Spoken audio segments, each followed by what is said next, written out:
July 19th, 1943, 6:12 a.m. Somewhere above the English Channel, altitude 21,000 feet. The sky was a wall of gray, endless and unwelcoming. The fog was so thick it looked like the bombers were flying through wet concrete. Every surface was covered in condensation. Frost clung to the glass. The metal creaked with the strain of altitude and cold. Inside the cockpit, the only sounds were the slow ticking of gauges and the hum of oxygen flowing through the mask. And then came the silence. Not the kind of silence that feels peaceful. This was the silence that swells right before a thunderstorm. A silence that shouldn't exist in a war zone. No static, no chatter, no voice on the radio confirming position or status. Just the hum of the engines and the breath of the crew echoing in their own helmets. For the pilots of the 96th Bomb Group, it felt like being suspended in a void. No radio responded. It was a sentence that carried weight, not because it signaled danger directly,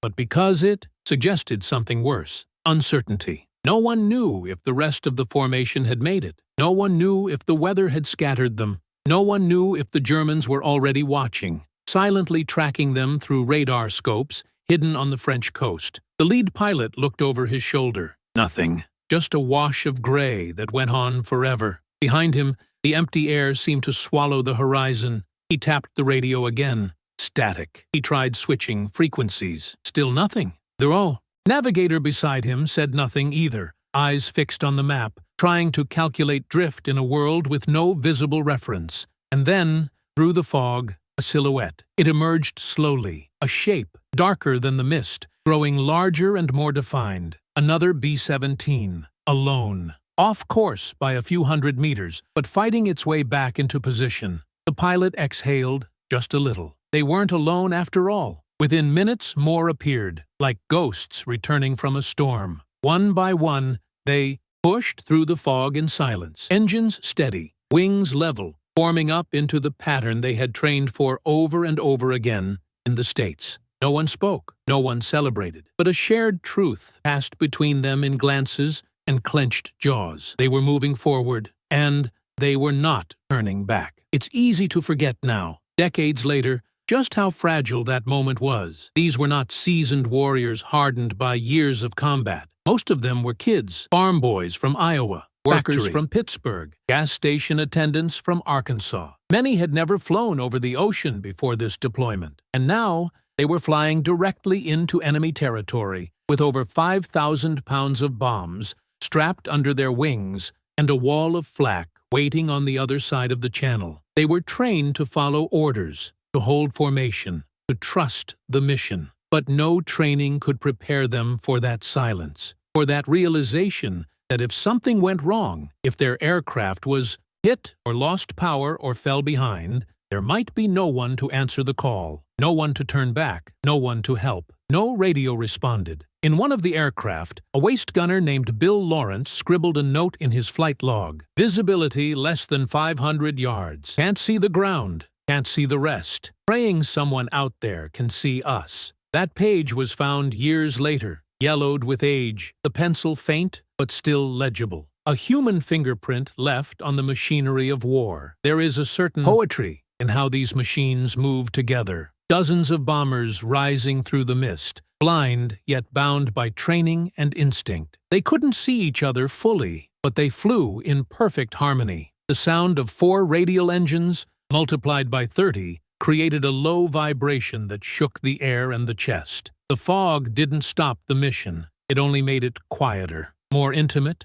more terrifying. Below them, France was still asleep, but not for long. At German radar stations near Dunkirk, operators stared at glowing screens as the echoes began to multiply. At first, it seemed like a glitch. Then, the dots kept coming. Too many to be a lone patrol, too dense to be a mistake. Somewhere out there, above the fog, a formation was moving with terrifying precision, but still, no contact. That eerie silence, that lack of chatter or radio signals, only added to the mystique. German analysts would later describe these early B-17 raids as ghost movements, massive aerial intrusions that seemed to come out of nowhere, hit hard, and vanish. The psychological effect was immense. Soldiers on the ground reported hearing the drone of engines before they ever saw a plane. and by the time they looked up, the bombs were already falling. Back in the air, the lead pilot of the 96th squinted into the rising sun, eyes watering.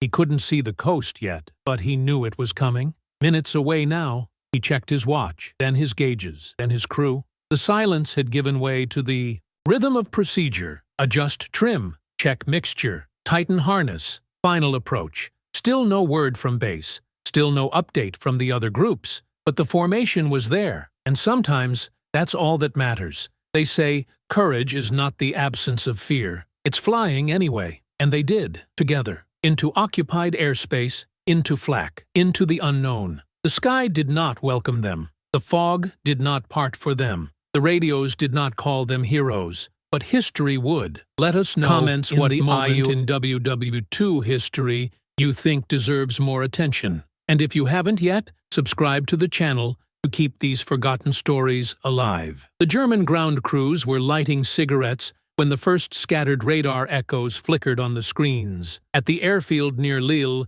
one mechanic looked up briefly at the sky, shrugged, and went back to his toolbox. They had seen it all before. Another morning, another sluggish American raid. Nothing their boys couldn't handle. In the ready rooms, pilots of the Luftwaffe sipped hot coffee, reading yesterday's reports. Intelligence suggested the same pattern. Fragmented formations, weak escorts, poor navigation, easy targets. One German captain, Hans Reiter, joked aloud, calling them milkmen, flying refrigerators full of bombs, slow, stupid, and soft. What he didn't know was that those refrigerators were now flying higher, tighter, and angrier. Overconfidence had settled into the bones of the German air arm by 1943, all after they had earned it. For years, the Luftwaffe had dominated European skies. From the Blitzkrieg in Poland to the rapid overruns in France, the Luftwaffe had functioned like an aerial scalpel. Their pilots were elite, their machines precise. They believed in speed,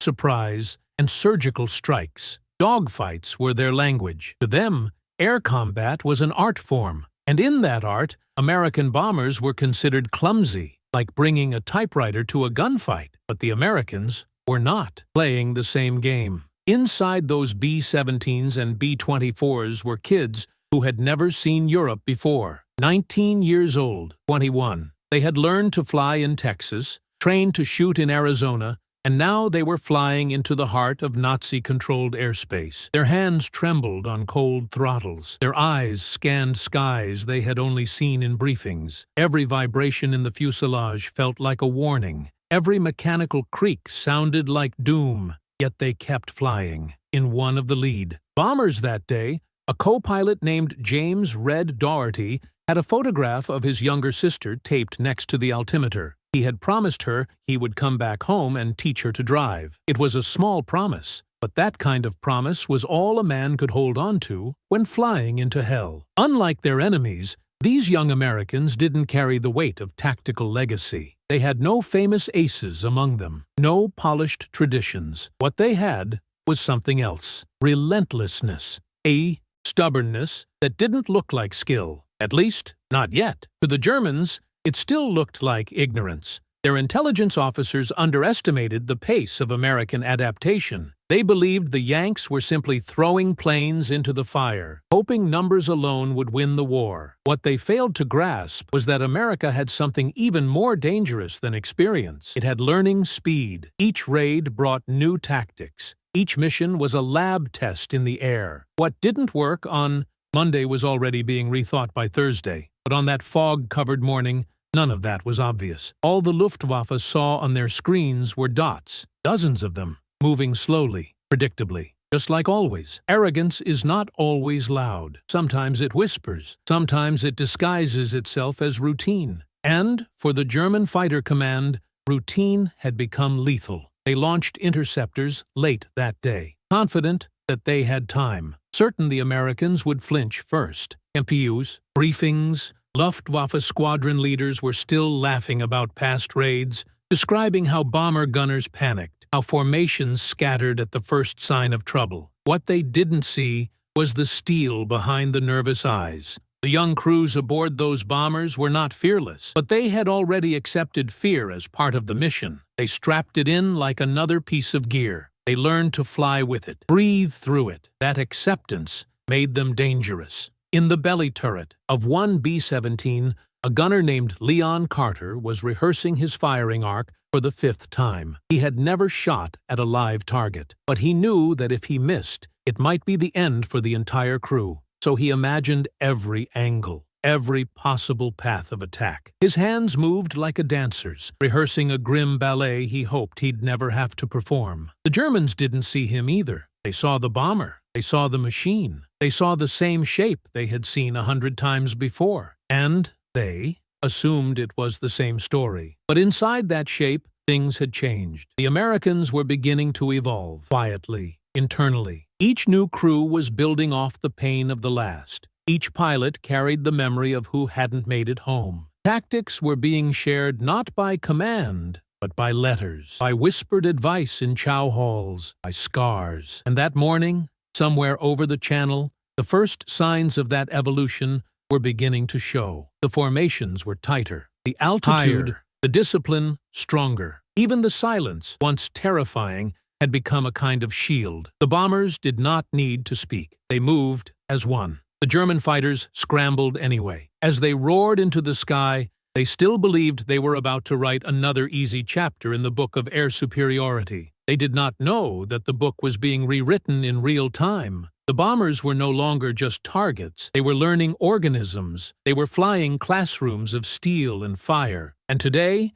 they had come to teach a lesson. If you found yourself feeling the tension in this part of the story, drop a comment below with what moment stood out most to you. And if you want to keep exploring these untold corners of World War II, make sure you subscribe so you never miss the stories that history almost forgot. At 6:18 a.m., the fog began to thin. Not by much, just enough to blur the edge of the horizon into something resembling a boundary between earth and sky. In that soft gray light, something started to move. First a shape, then a shadow, then a formation. From the mist emerged the first line of B-17s, gliding like titans through a world that still hadn't decided if it was morning or night. No radio signals, no fanfare, just the slow and relentless reveal of a wall of American bombers. They came in silence, but they brought a presence that no one could ignore. One German radar operator, stationed near Calais, wrote later that it looked like the sky itself was growing. Metal skin.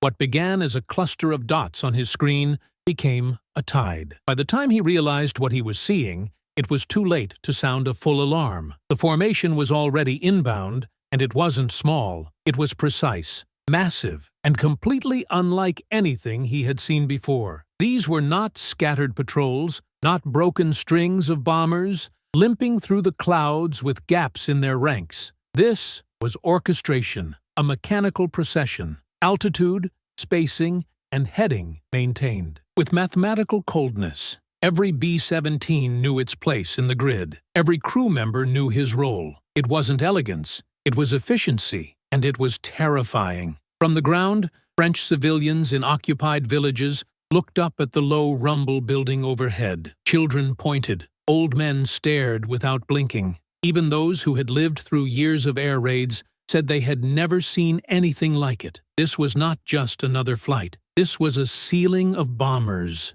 a moving sky. And as it approached, it cast shadows wide enough to make people forget where the sun was. Each B-17 flying fortress carried 4 Wright R-1820 radial engines. Each engine roared at 1,200 horsepower. Multiply that by 48 aircraft, and the sky wasn't just moving. It was vibrating, a deep, chest-shaking hum that slipped through walls and settled into the bones. It was not the scream of fighters. It was the grind of inevitability, the industrial heartbeat of a nation 4,000 miles away, pulsing through air it had never touched. The Germans had called them flying boxes. But boxes don't move like this. Boxes don't fly in razor-sharp formation under full load at 25,000 feet. Boxes don't carry 11 machine guns, each manned, each ready, each loaded with the promise of retaliation. The flying fortress was not a nickname. It was a fact. To break a B-17 formation required courage, but more than that,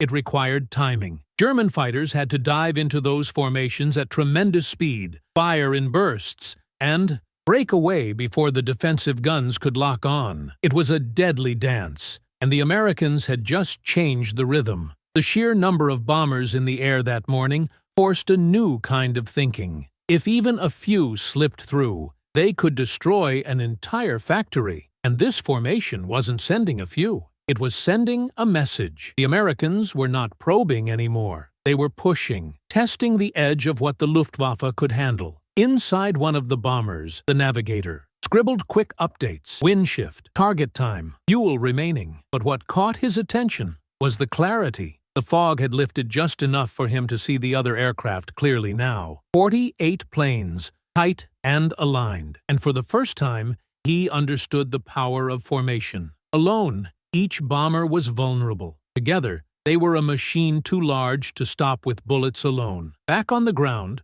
Luftwaffe field officers received the reports with disbelief. The Americans were approaching in force. Altitude 22,000 feet. Speed 180 miles per hour. Time over target estimated in less than 40 minutes. The airfields erupted into action. Pilots ran to planes. Technicians rolled out ammunition carts. But the rhythm felt off. The reaction felt late. Because it was. No one had expected this kind of coordination. Not from the Americans. Not yet. The bombers kept coming. Inside each one, 10 men worked in near silence. Oxygen masks muffled. Gloves made radios harder to tune. The freezing air bit through layers of flight gear. At that altitude, temperatures could drop to -40. Every breath crystallized on the inside of the canopy, but they held position. No matter how loud the engines got, no matter how tight the controls felt, they held. From the lead plane, the commander gave a hand signal. Formation adjustment. The wings shifted in sync. The rows narrowed, like a school of fish, but made of steel. This was discipline not born from tradition, but from repetition. Hundreds of hours of flying in simulators,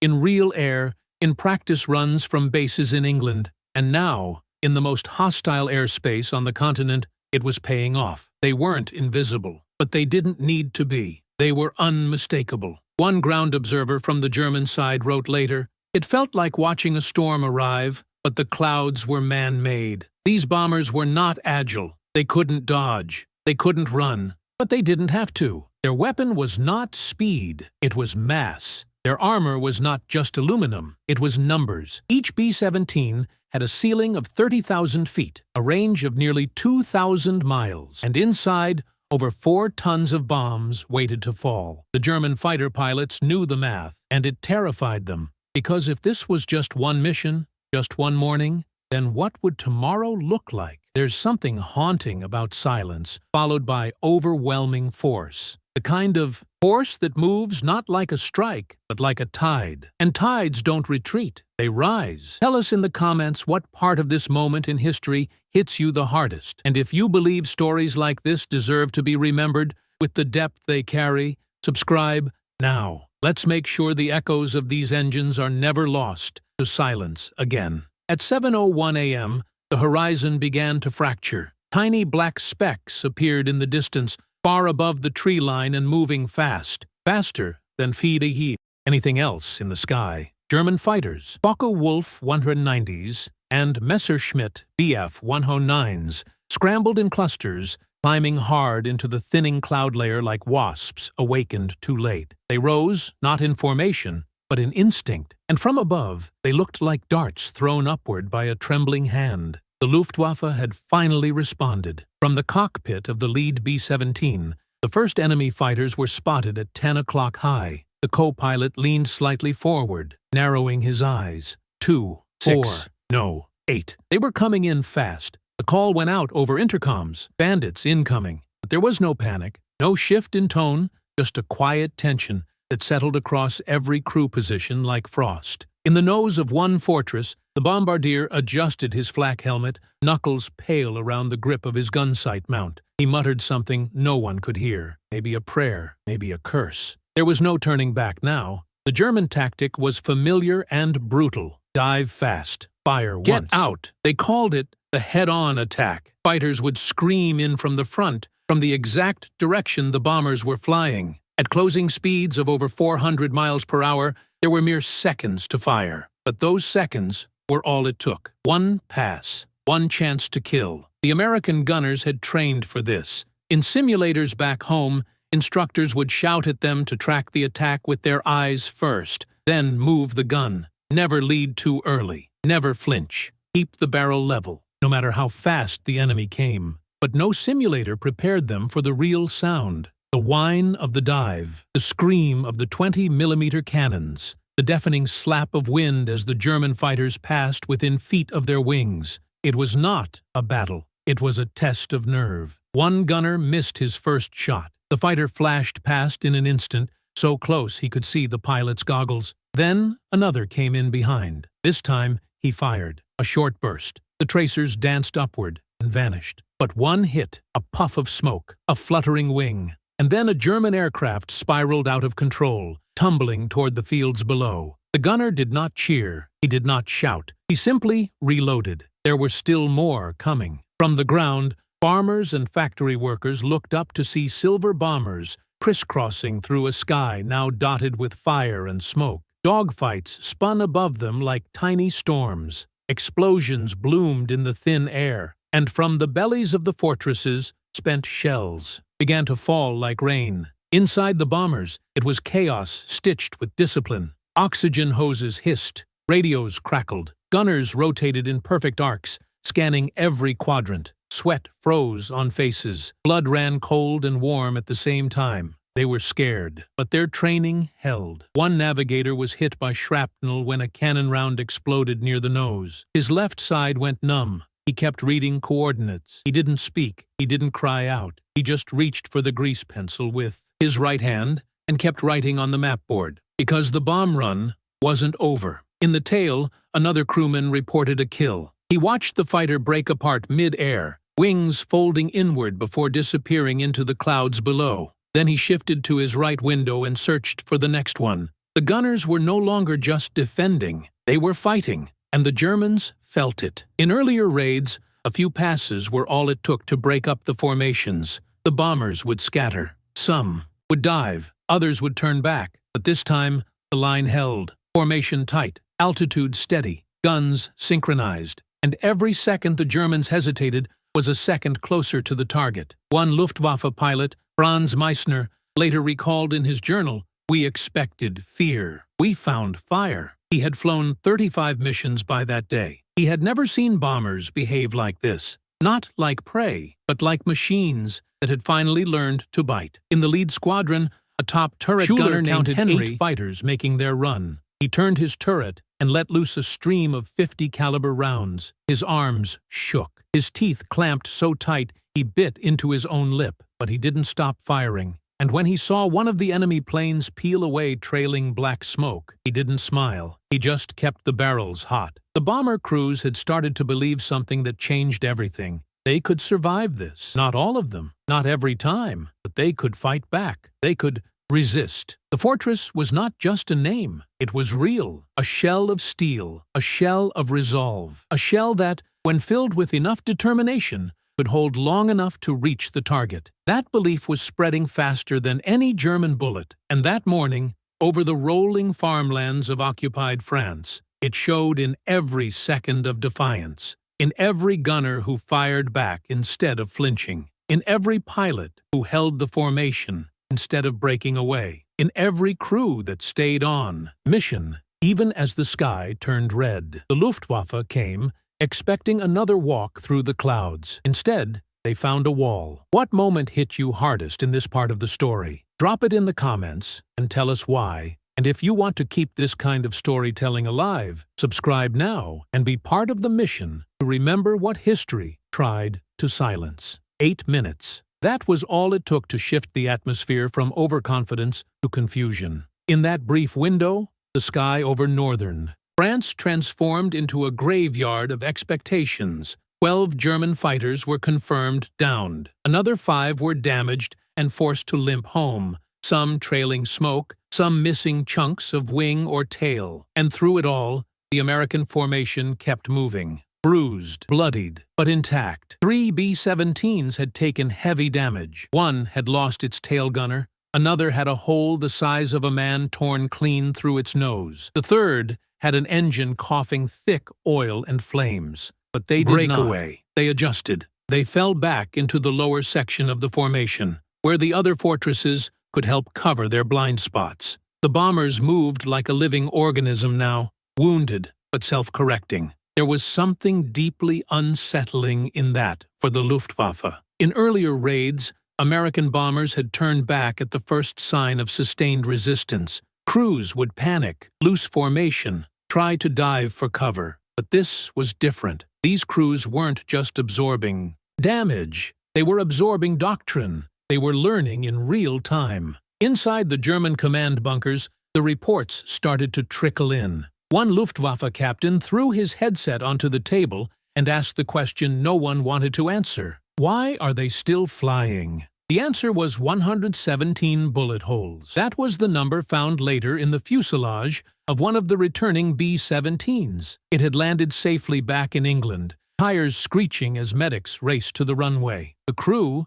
pale and shaking, stepped out one by one, all alive. The tail section was nearly severed. A third of the wing had been shredded by cannon fire, but the aircraft had held. On the base report, under status, the mechanic simply wrote one word: flying. These machines were not elegant. They were not fast, but they were stubborn. And that stubbornness was now infecting the men who flew them. Young gunners with chattering teeth were holding their lines. Navigators with blood-stained uniforms were finishing bomb calculations. Radio operators with blackened fingers from electrical fires were still tapping out coded updates. And the Luftwaffe had no answer for that kind of resolve. To stop the B-17, you could not just damage it, you had to destroy it, utterly. Leave no chance of return, because if even one came back, it would be rebuilt, repaired, reassigned, and it would return. The American war machine didn't just build bombers, it recycled courage. The German pilots started to feel it, that shift in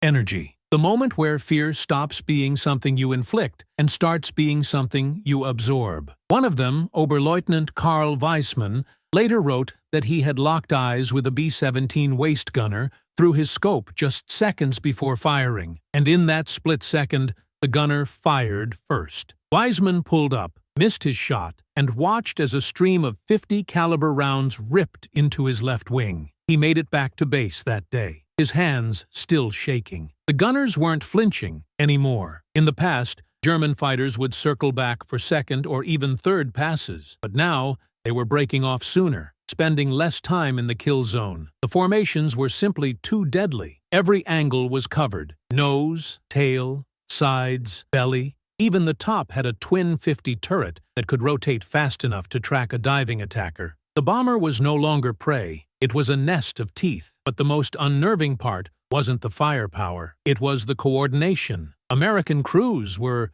adjusting in midair. When one bomber took a hit and slowed, others closed the gap. When a gunner went silent, the next man rotated to cover both fields of fire. Even hand signals had been rehearsed. The crew of one aircraft had practiced their entire backup communication protocol in the event of radio failure. They had to use it that day. And it worked. There was no glory in it, no movie heroism, just competence born in repetition, and a grim understanding that survival depended on no one. Breaking the chain. By the end of the attack, the German radio chatter had changed. Reports weren't about victory, they were about damage assessment, casualty counts, escape routes. It was the language of survival. American formations were still moving toward the target. They had already lost friends, seen fire creep into their cockpits, smelled hydraulic fluid mixing with blood, and they were still flying forward, not because they were fearless, but because fear was no longer the dominant force. In the air and on the ground,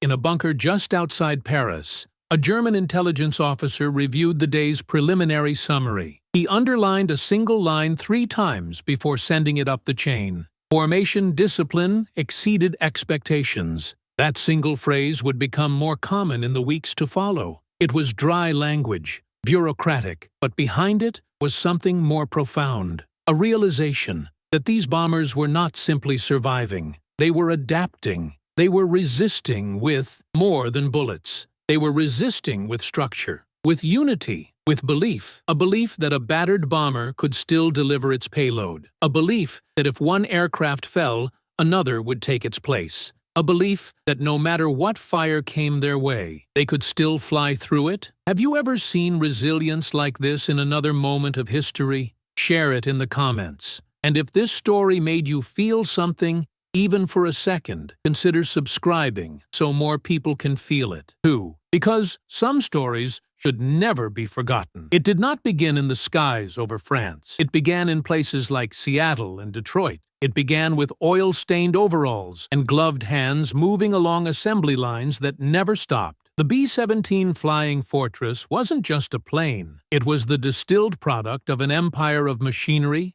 manpower, and method. And in 1943, that empire was roaring at full capacity. In a Boeing plant in Washington, one B-17 rolled off the line every 63 minutes. Every hour of every day, a new aircraft emerged, polished, prepped, and destined for war. Not as a solitary machine, but as part of something far greater. A wave, a pulse, a mechanical rhythm that stretched across the Atlantic and landed in the skies over Europe with steel wings and American resolve. The Germans knew how to build excellence. Their engineering was precise. Their fighters were agile. Their tanks formidable. But they built in batches. The Americans built in rivers. Continuous, unrelenting production that didn't stop for holidays or ceremonies. There were no pauses, only quotas, only numbers. And behind each number, a name, a crew, a purpose. The B-17 was not born to be elegant. It was born to be enduring. 4 Wright R-1820 radial engines, each pushing out 1,200 horsepower, a wingspan stretching over 100 feet, armor plating in key sections, 11 50 caliber machine guns spread across the airframe, and a bomb load that could tear the heart out of a factory or shatter a railway junction.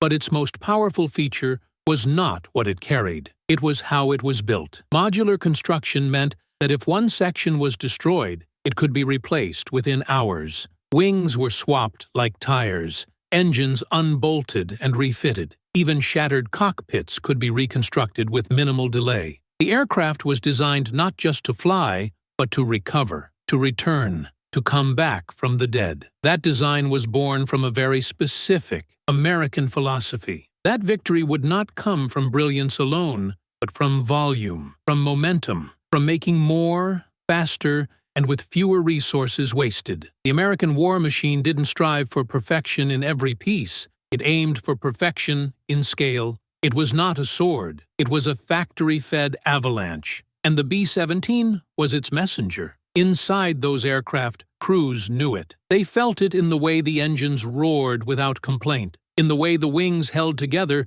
even when riddled with holes, in the way the plane seemed to absorb punishment that would have torn lesser aircraft apart. One crew member famously said, "The B-17 flew like a freight train, not graceful, but unyielding." Stories spread quickly between airfields. A bomber that came back with only 2 engines and half a stabilizer. Another that landed with its nose completely blown off. The bombardier sucked halfway out and held in place only by his harness. Crews took photos of damage not as souvenirs, but as proof. Proof that the fortress name was not an exaggeration. And the enemy noticed, too. German pilots began calling them porcupines, not because of how they looked, but because of how they reacted. Every approach came with the risk of flying straight into a nest of guns. From the tail to the nose, every inch of the B-17 had an angle covered. There were no blind spots, only overlapping kill zones. But beyond its defense, what truly alarmed German intelligence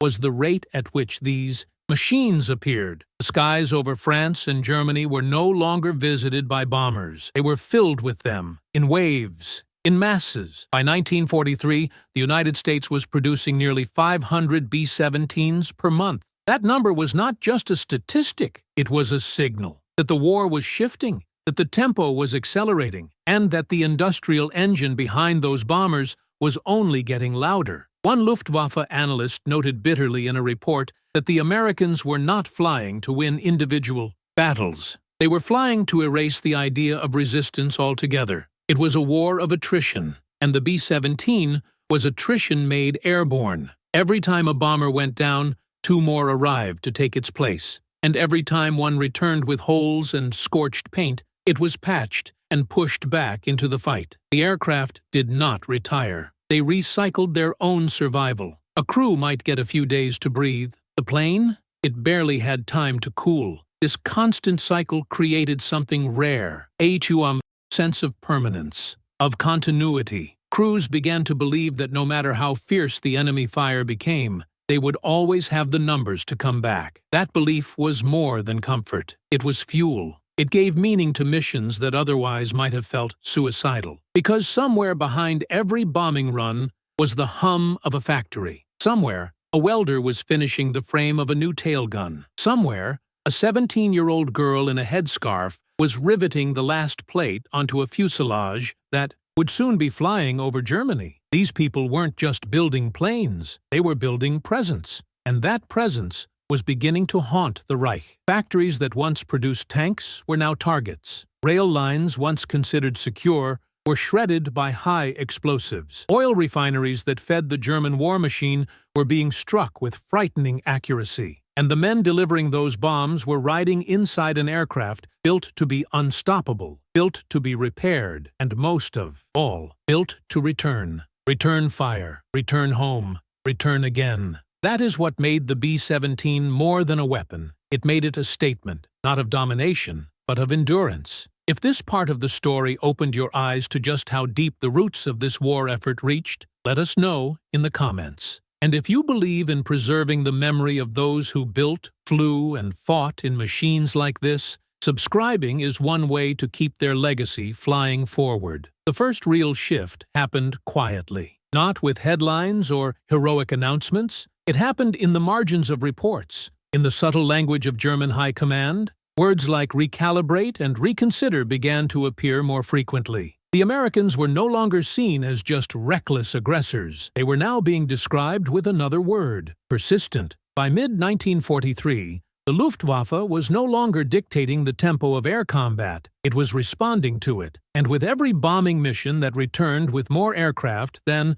expected, with fewer losses than projected, a new pressure began to build inside the German military structure. The strategy had to evolve. But evolution, in war, comes at a cost. The Germans started modifying their intercept patterns. Instead of waiting to strike as the bombers crossed into occupied territory, they began launching earlier, attempting to intercept deeper into the English Channel. New radar stations were activated, command posts were relocated for faster decision cycles. Fighter squadrons were placed on higher alert status, ordered to sit in cockpits, engines hot, waiting for the alarm. But even with all these adjustments, something was breaking, not in the machines, but in the rhythm. Because while the Germans adapted, the Americans accelerated. Every week brought more bombers, new formations, better escorts. The 8th Air Force was no longer simply participating in the war. It was beginning to shape it, and that terrified Berlin. In one particularly revealing intelligence briefing, Luftwaffe analysts warned that unless something fundamentally changed, the Reich's industrial heartland would be under direct and sustained attack by the end of the year. Their words were clinical, but behind them sat a new, unspoken fear that the war was becoming not a contest of skill, but of endurance. And that was a game Germany could not win. They tried new aircraft. The Focke-Wulf 190 was upgraded. New cannon pods were added under the wings to break the formation. More aggressively, the Bf-110, a twin-engine heavy fighter, was reintroduced with rockets meant to scatter the bombers before the gunners could react. But these innovations came with trade-offs. The heavier the aircraft, the less maneuverable it became. And in a sky filled with defensive fire, maneuverability was survival. Tactics changed too. Attacks now focused more heavily on flanks and lower quadrants. Some German units experimented with high-altitude dives from directly above the formation, using gravity to increase speed and minimize exposure. Others began coordinating attacks from multiple angles at once, attempting to overwhelm the bomber crews with targets. And sometimes it worked. Bombers fell. Crews vanished in fire. Debris rained over fields. Civilians in Belgium and northern France began to keep track of the pieces. A wing here, a burnt engine there. They knew what falling metal meant, but the formation kept moving. What made this new reality so devastating for the German command was not just the losses they suffered. It was the realization that losses no longer had the same weight. A downed bomber used to be a victory. Now, It was just a delay. One bomber down. 5 more filled its gap. A squadron intercepted. Another followed behind. The Luftwaffe's pilot pool was shrinking, not just in numbers, in experience. Veterans were becoming rare. Fresh recruits were being rushed through training. Many had never even fired live rounds before meeting an American. Formation at 23,000 feet. And they were going up against crews who had already flown 10, 15, even 20 missions. Crews that knew how to read the sky, how to track a shadow, how to aim ahead of where the fighter would be, not where it was. The imbalance grew wider with every sortie. It wasn't just a war of machines anymore. It was a war of maturity. And no matter how many times the German command tweaked its strategies, it could not outpace the American tempo. In July, alone, over 2,000 heavy bombers participated in operations over Western Europe. August would break that number. September would break it again. One factory director in the Ruhr region wrote in his private journal, "We have no more nights without sirens." His facility had been struck 4 times in 3 weeks. The damage was mounting, but worse than the damage was the uncertainty, the sound of engines overhead, with no guarantee of when or where the bombs would fall. This pressure reached the front lines too. Luftwaffe ground crews were working 20-hour shifts. Airfields were no longer places of preparation. They were pressure cookers. Mechanics slept in hangars. Fuel lines were stretched. Ammunition stocks ran low. Some fighter groups had to share aircraft. Others flew without full weapon loads. And all of this for one reason: to try and stop what was already coming. The American strategy was not subtle. It didn't need to be. It was volume made visible, speed made audible. The thunder of 100 bombers in formation didn't sneak up on you. It announced itself. It dared you to respond. And when you did, it was already moving past you. Some German officers still believed they could turn the tide, that a new strategy, a new aircraft, a new wonder weapon might change the momentum. But those beliefs were beginning to wither under the weight of repetition. Every new solution was met with an American adaptation. Every counter was followed by a counter to the counter. The game of chess was no longer about outthinking the enemy.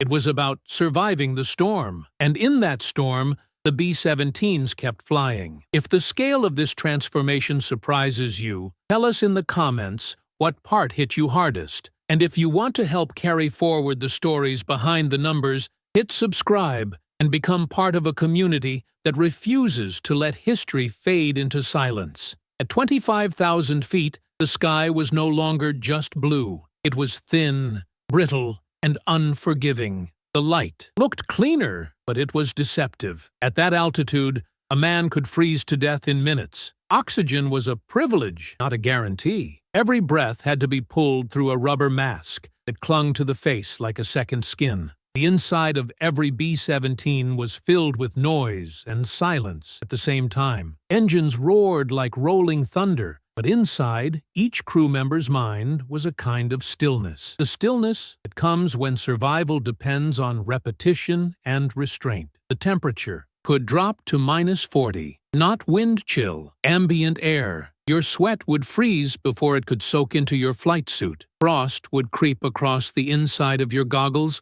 like a living thing. Metal was dangerous. If you touched the gun barrel without gloves, it could take skin with it. More than one rookie had made that mistake. They learned fast, or they didn't come back. Inside the bomber, every position was a world of its own. The nose, where the bombardier crouched over his Norden sight. The top turret, spinning in half circles, tracking shapes in the clouds. The waist gunners, one on each side, exposed to the wind that sliced through gaps in the fuselage. The tail gunner, alone and facing backward, the last man who could see death coming. Each crewman had a job, a zone, a rhythm. They didn't talk unless they had to, not because they weren't scared, but because they couldn't afford to lose their focus. Focus was the difference between a lucky shot and an empty sky. One waist gunner, Private Sam Keller from Ohio, had already lost 2 friends on previous missions. He didn't cry anymore. He just stood by his window,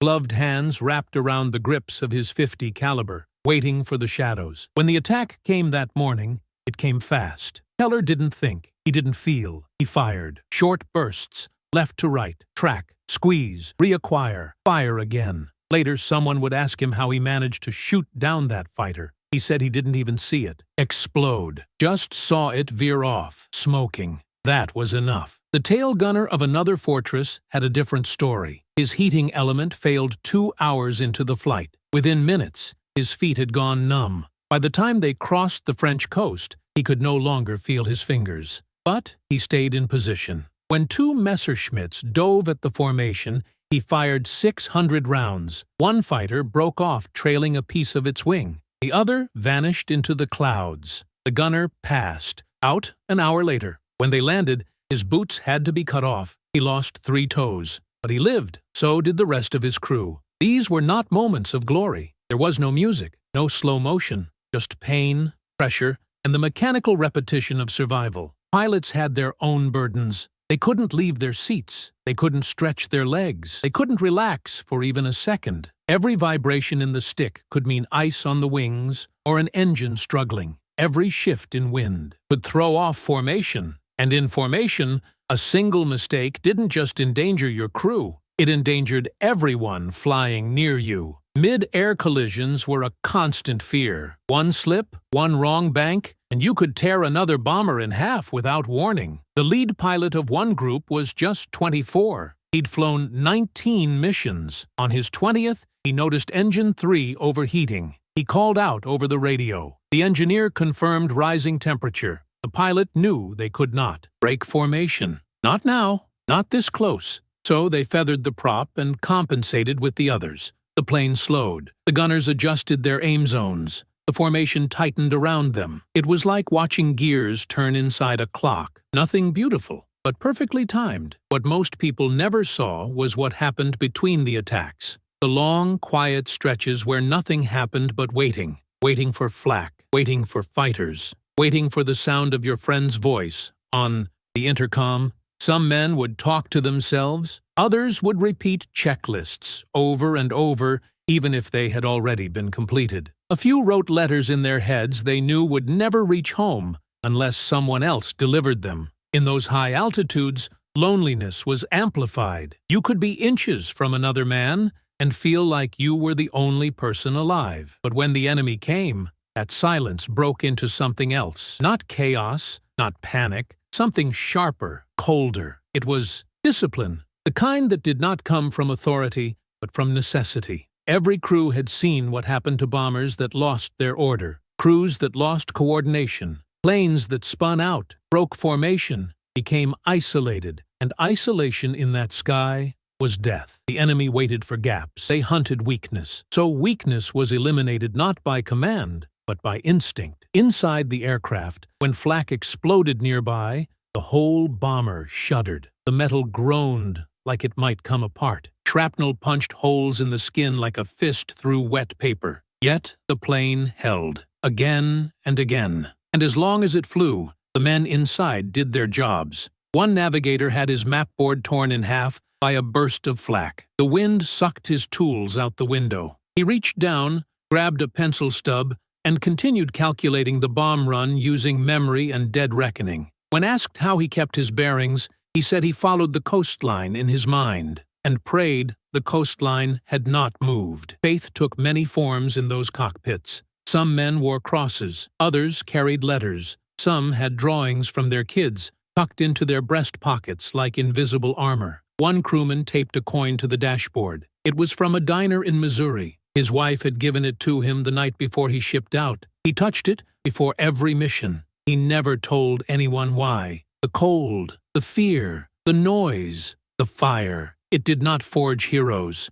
It revealed them, not in speeches, not in medals, but in decisions. The decision to stay in position, the decision to hold the line, the decision to keep flying, even when your hands were frozen and your oxygen mask was cracked and your radio was dead, because they weren't flying for glory. They were flying for each other. And in that fragile cockpit, where ice kissed steel and breath turned to frost, they carried something heavier than bombs: responsibility. If this part of the story made you feel closer to the human side of the war, leave a comment and tell us what moment struck you the most. And if you want to honor the quiet strength behind these missions, Subscribing helps us keep telling the stories that history almost left behind. By late 1943, the Germans had stopped laughing. Not all at once. It began quietly, the way most realizations do. A hesitation before a joke, a pause in a sentence, a look exchanged between pilots who had seen too much too fast. The Luftwaffe was not broken yet, but it had changed. The confidence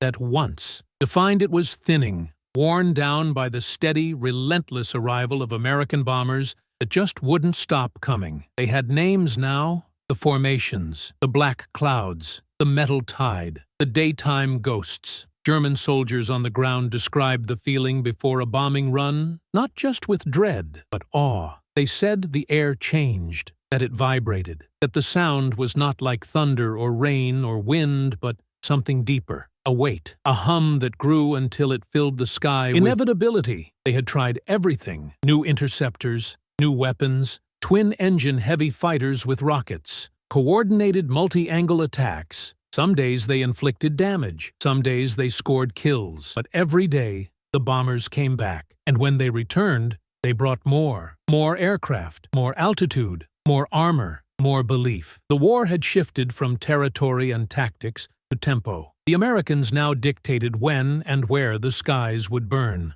The Luftwaffe, once the predator, had become the responder, and the cost of responding was rising with every mission. Pilots began to count survival in missions, not months. Some refused to fly more than their required quota. Others quietly transferred. In elite squadrons once filled with pride, discipline was now enforced through silence. Officers stopped asking how many fighters a man had shot down. They started asking how many crews he had lost. One German fighter pilot, Helmut Koenig, described a mission escorting a squadron of FW-190s. He said the sky turned silver before he even saw the bombers, not because of light, but because of reflection. So many B-17s, flying so tightly together, their wings reflected the rising sun in every direction. It looked, he wrote, like the heavens had grown teeth. The American formation did not blink. It did not stutter. It advanced like an idea too large to shoot down. What made it all the more terrifying was not that the bombers were unstoppable. They weren't. They could be hit. They could be killed. But they kept returning.